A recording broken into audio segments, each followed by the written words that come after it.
Hello friends, स्वागत है आप सभी का अग्रवाल ट्यूटोरियल्स यूट्यूब चैनल पे। आज हम एक टॉपिक आपके सामने प्रेजेंट कर रहे हैं, दैट इज पावर फैक्टर का इम्पोर्टेंस क्या है। ठीक है, आप सभी जानते हैं पावर फैक्टर एक बहुत ही इम्पोर्टेंट सा टॉपिक माना जाता है एसी सर्किट्स में। ठीक है, तो हम आज थोड़ा सा पावर फैक्टर के बारे में समझने की कोशिश करेंगे कि आखिर ये इतना जरूरी क्यों है। हम क्यों कहते हैं कि पावर फैक्टर अच्छा होना चाहिए, पावर फैक्टर यूनिटी के करीब होना चाहिए, इस तरह की बातें हम क्यों करते हैं। ठीक है, तो पावर फैक्टर का जो डेफिनेशन है, सबसे पहले तो जो पावर फैक्टर है उसको हम रिप्रेजेंट करते हैं cos फाई से। ठीक है, cos फाई में जो फाई है, phi is basically known as phase angle. ठीक है, और ये फेज एंगल किस किस के बीच में होता है? This phase angle is always in between the supply voltage and the supply current. यानी कि जैसे अगर हमारे पास कोई एक सर्किट है जिसमें एक एसी वोल्टेज सोर्स लगा हुआ है, एक लोड लगा हुआ है, the current is flowing here, this is I, the voltage applied, this is V. So the angle which exists in between this V and I, जो भी दोनों के बीच में एंगल होगा वही आपका क्या कहलाता है? फेज एंगल कहलाता है। ठीक है, इसीलिए पावर फैक्टर को जब आप डिफाइन करते हो तो हमेशा कहते हो the cosine angle of the cosine of the angle between supply voltage and the supply current. Remember this thing, cosine of the angle between supply voltage and supply current is known as power factor. या फिर अगर आपको कहीं दूसरी जगह पर कोई power factor calculate करना है तो हमेशा सेम कंपोनेंट के अक्रॉस वोल्टेज और सेम कंपोनेंट के थ्रू जाने वाले करंट के लिए आप बीच में उनके रिलेशन को देखेंगे to find out the power factor.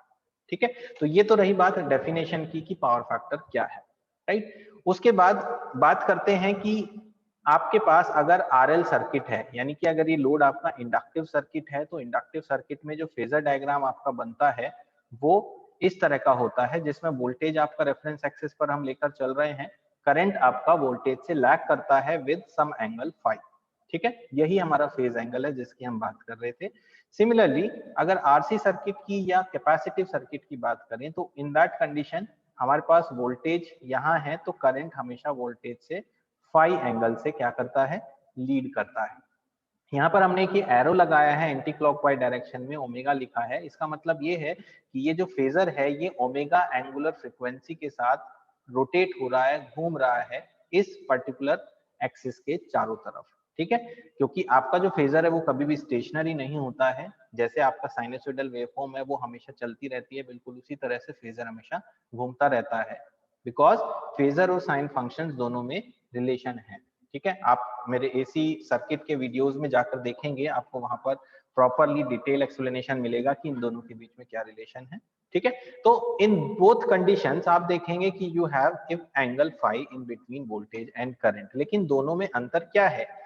RL circuit के केस में जो फाई है वो कहलाता है लैगिंग और आरसी में कहलाता है लीडिंग। ठीक है, क्योंकि कैपेसिटर केस में करंट आपका लीड करता है, आरएल सर्किट के केस में करंट आपका लैग करता है। बिकॉज ऑफ दैट रीजन हम लैगिंग और लीडिंग के बीच में डिफरेंशिएट करते हैं कि किस कंडीशन की हम बात कर रहे हैं। राइट, अब पावर फैक्टर की इंपॉर्टेंस समझने के लिए सबसे पहले डीसी सर्किट के अंदर पावर की बात करते हैं, जो होता है V इंटू आई। ठीक है, V इंटू आई में कहीं भी हमारे पास cos फाई का टर्म नहीं आ रहा है। नेचुरली डीसी सर्किट में हमारे पास कोई भी रिएक्टिव एलिमेंट नहीं होते हैं, और ये जो करंट लैगिंग और लीडिंग हो रही है ये रिएक्टिव एलिमेंट्स की वजह से ही हो रही है। अगर हमारे पास रेजिस्टिव सर्किट है तो ये ऐसा होगा ही नहीं। So in case of DC we have no reactive elements, that is why there is no power factor for the DC circuits. But AC के केस में आपके पास पावर होता है VI cos phi watt। ठीक है, unit is watt because we are talking about the active power from here. तो in this case अगर आप इस पर्टिकुलर पावर के फॉर्मूले से करंट का वैल्यू कैलकुलेट करें तो what will be the value of current? The value will be P upon V cos phi, और ऊपर वाले में अगर आप देखें तो I is equals to P upon V। That means कि आपके पास जो करंट है वो पावर और वोल्टेज के ऊपर डिपेंड करता है सिर्फ, जबकि एसी के सर्किट में आपके पास जो करंट है वो पावर और वोल्टेज के साथ साथ cos phi के ऊपर भी डिपेंड करता है। ठीक है, तो अब हमें ये देखना है कि क्या फर्क पड़ता है कि अगर पावर फैक्टर कम या ज्यादा हो जाए। उसके लिए हम एक छोटा सा एग्जांपल लेंगे। एक एग्जांपल हमारे पास है, मान लीजिए हमारे पास एक ऐसा इक्विपमेंट है जिसको आपको 200 वोल्ट्स पर चलाना है और उसका पावर है 1000 वॉट।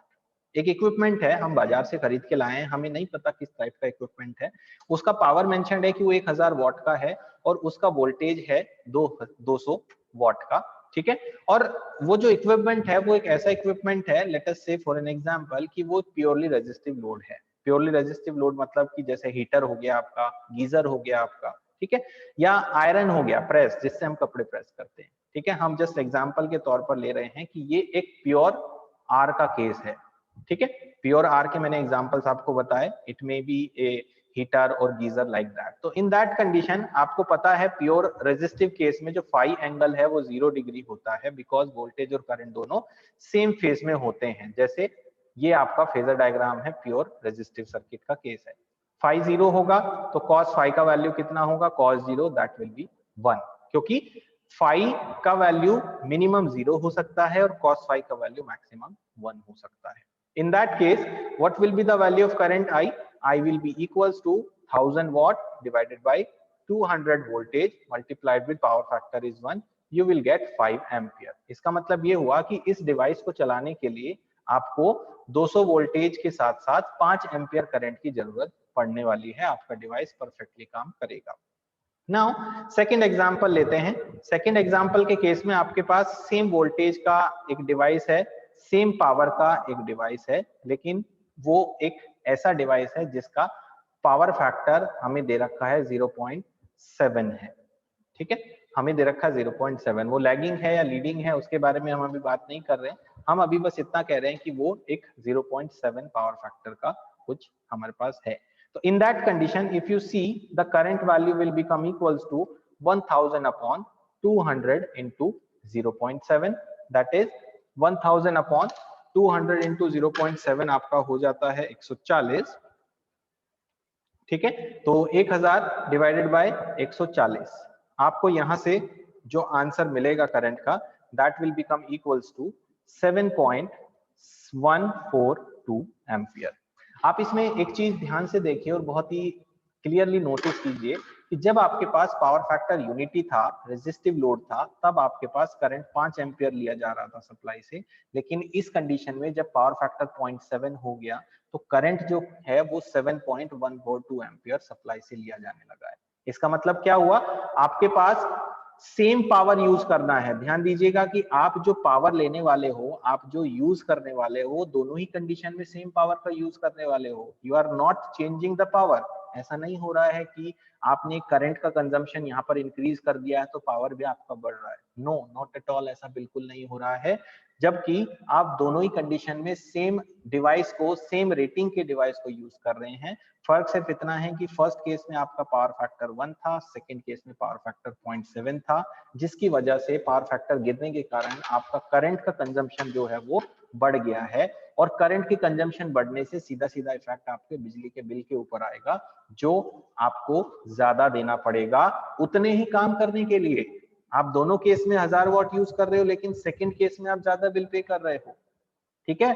तो कितना ज्यादा बिल पे कर रहे हो आप यहाँ पर, कितना ज्यादा करंट का कंजम्पशन आप कर रहे हो, यहाँ पर आप देखेंगे कि आपका जो करंट का कंजम्पशन है वो 1.42 टाइम्स इंक्रीज हो गया है, ठीक है। 1.42 टाइम्स करंट बढ़ गया है आपका, कब, जब आपका पावर फैक्टर यूनिटी से 1 से 0.7 हुआ था, ठीक है। तो ये बहुत एक इंपॉर्टेंट सी चीज है कि अगर आपके घर का पावर फैक्टर ड्रॉप हो रहा है तो आप सप्लाई से ज्यादा करंट ले रहे हैं, और उस सप्लाई से ज्यादा करंट लेने की वजह से आप घर का बिजली का बिल ज्यादा पे कर रहे हैं for the same usage. This is the important thing, for the same usage. आप उतना ही यूज कर रहे हो जितना पहले यूज कर रहे थे जब पावर फैक्टर ड्रॉप नहीं हुआ था, ठीक है। अब करंट के चेंज होने से क्या क्या फर्क पड़ेगा, आप देखिए बहुत सारी ऐसी चीजें हैं जिनके ऊपर इफेक्ट आने वाला है। पहले आप अपने घर में 5 एम्पियर करंट का फ्लो कर रहे थे, अब आप अपने घर में 7.142 एम्पियर के करंट का फ्लो कर रहे हो। मींस पहले जो आपने वायरिंग यूज कर रखी थी उस वायरिंग की कैपेसिटी हो सकता है 6 एम्पियर तक हो, 5 एम्पियर के लिए वो सफिशिएंट थी, लेकिन आपके घर में जैसे 7.142 एम्पियर करंट आएगा, कुछ टाइम के बाद आपका वायर हीट होके मेल्ट हो जाएगा, उसकी इंसुलेशन खराब हो जाएगी और वहां पर फॉल्ट 100% होगा, शॉर्ट सर्किट 100% होगा। जितने भी डिवाइसेस, जितनी भी वायरिंग्स आपने जहां भी यूज कर रखी है, हर वायरिंग के लेवल पे आपको ये चीज, ये इफेक्ट देखने को मिलेगा, जो कि एक बहुत बड़ा इफेक्ट है एक डोमेस्टिक पर्पज से। दूसरी चीज, आपके घर की जो सप्लाई है वो कहीं ना कहीं एक ट्रांसफार्मर से आ रही है, और उस ट्रांसफार्मर की भी अपनी खुद की एक रेटिंग होती है, रेंज होती है। अब जब आप एक्सेसिव पावर कंज्यूम कर रहे थे, मान लीजिए कि पहले 5-5 एम्पियर देके आपका जो ट्रांसफार्मर है वो 100 घरों को सप्लाई दे रहा था, ठीक है, 100 houses into 5 ampere, let us से 500 एम्पियर करंट ट्रांसफार्मर से सप्लाई किया जा रहा था। अब सारे के सारे घरों का पावर फैक्टर ड्रॉप होके 7.142 एम्पियर करंट का फ्लो होने लगा है। That means 100 into 7.142 that will become 714.2 ampere. तो आपका ट्रांसफार्मर भी क्या हो गया, ओवरलोड हो गया है, और ओवरलोड होने से ट्रांसफार्मर ज्यादा दिन नहीं चलेगा, कुछ दिन के बाद, कुछ टाइम के बाद आपका ट्रांसफार्मर भी खराब होना तय है। तो हर लेवल पे इफेक्ट आपको देखने को मिलता है। आप शुरू से करें, बेसिक से करें, ग्राउंड से शुरू करें, आप देखेंगे कि इनिशियल लेवल पे आपके घर की वायरिंग पे इफेक्ट पड़ रहा है, उसके ऊपर लेवल पे आपके ट्रांसफार्मर पे इफेक्ट पड़ रहा है, उसके ऊपर आपका सब स्टेशन के ट्रांसफार्मर पे इफेक्ट पड़ रहा है, उसके ऊपर आपके मेन स्टेशन पे इफेक्ट पड़ रहा है। तो आप जितने ऊपर लेवल पे जाओगे, हर लेवल पर वो इंक्रीज ऑफ लोड आपको नजर आएगा, और आपके अगर डिवाइसेस, आपका अगर एग्जिस्टिंग सिस्टम उतने लोड को हैंडल करने के लिए कैपेबल नहीं है, तो आपको एंटायर सिस्टम को अपग्रेड करना होगा विद हायर रेटिंग। ये बहुत ही छोटा सा मैंने एग्जांपल लिया है, जो डोमेस्टिक से शुरू होता है, घर से शुरू होता है, और बहुत लंबे आगे तक जाता है, ठीक है। इसीलिए हमेशा पावर फैक्टर अच्छा होना चाहिए, ज्यादा होना चाहिए, जिसकी वजह से हम ज्यादा से ज्यादा पावर जितना ले रहे हैं उतना का उतना यूज कर सकें। कहने का मतलब ये है कि अगर हम 1000 वोल्ट एम्पियर ले रहे हैं, आपको पता ही है 3 पावर हमारे पास होती है, एक अपरेंट पावर S, एक रिएक्टिव पावर Q, एक active power P। Basically P और S जितना ज्यादा इक्वल और नियरली इक्वल होंगे उतना ज्यादा हमारे लिए अच्छा है, क्योंकि S वो पावर है जो हम सप्लाई से ले रहे हैं। S means voltage Guna current, V into I, हम सप्लाई से वोल्टेज और करंट लेते हैं, राइट। अगर हम I करंट को पूरा का पूरा यूज कर लें without giving it to any reactive component, जो I sin phi हमारे सिस्टम में because of reactive components available है, तो हम P और S को इक्वेट कर पाएंगे, और जितना P और S दोनों बराबर होंगे उतना ज्यादा हमारे लिए अच्छा है, जिससे ये हमेशा पता रहेगा कि हमने कितनी पावर देनी है, हमें कितना पावर लेना है, और हमें कितना पावर यूज करना है, ठीक है। अगर पावर फैक्टर ड्रॉप होगा, Q का वैल्यू बढ़ेगा, P हमेशा कांस्टेंट रहेगा, क्योंकि P is the usage, P को तो हमें यूज करना है, ठीक है। तो P will be the usage, Q will keep on increasing, और इन दोनों के कॉम्बिनेशन से S हमारा बिल्डअप होता है, जो P square plus Q square होता है, यानी कि हमारा जो पावर सप्लाइड है, जो सप्लाई से हम ले रहे हैं, वो बढ़ता चला जाएगा for the same power uses, ठीक है। तो this is the importance of power factor for any system. I hope कि the concept is very much clear to you all now कि क्या इंपॉर्टेंस है पावर फैक्टर का। अब आप आसानी से इस चीज का जवाब दे सकते हैं कि पावर फैक्टर क्यों जरूरी है और क्यों अच्छा होना चाहिए, ठीक है। अगर आपको वीडियो अच्छा लगा हो तो आप वीडियो को लाइक जरूर करें, सब्सक्राइब करें चैनल को, और अपने फ्रेंड्स के साथ शेयर करें, ताकि वो लोग भी नॉलेज गेन कर सकें, और बने रहे चैनल के ऊपर। इसी तरह के आगे बहुत सारे वीडियोस जो आपके पास टाइम टू टाइम आएंगे, और आप उनको देख के लर्न करते रहें, ठीक है। Thank you so much for watching the video. Thank you.